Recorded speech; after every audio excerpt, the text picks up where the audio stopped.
There are memes floating around that are saying that the rights that are articulated in the Constitution of the United States of America are for American citizens only. And there are a couple of assumptions that that's based upon that are faulty.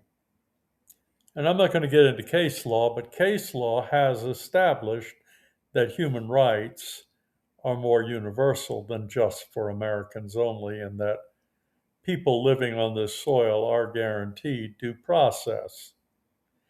Just like if we travel abroad, we expect due process if we run into the laws of another country. And our State Department generally will advocate for us for human rights. A lot of that's based upon treaties that recognize universal human rights, which, by the way, we have laws in place where we affirm those rights on any soil. But it is true that the preamble to the Constitution says, "We, the people of the United States, in order to form a more perfect union, establish justice, secure domestic tranquility, provide for the common defense, and promote the general welfare, do ordain and establish this Constitution for the United States of America." It does not say that the people that lived here who were not considered citizens at that time had no due process. Women were not guaranteed the full rights of citizenship, but the Constitution applied to them at least partially. Slaves.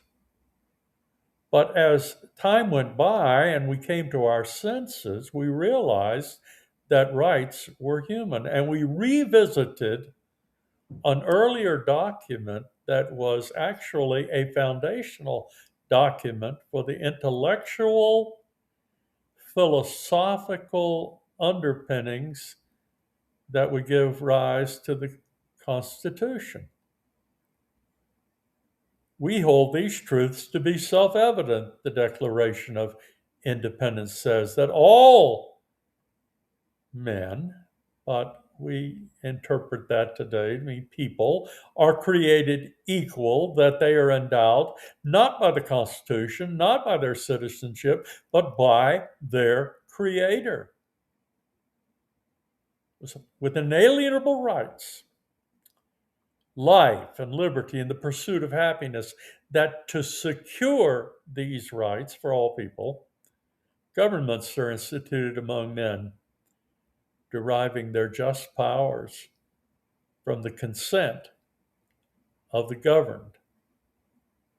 And while that meme is cute and it serves a purpose and it serves to illustrate the exclusivity that some are developing in revisiting the Constitution and rewriting its intent, it's just not true.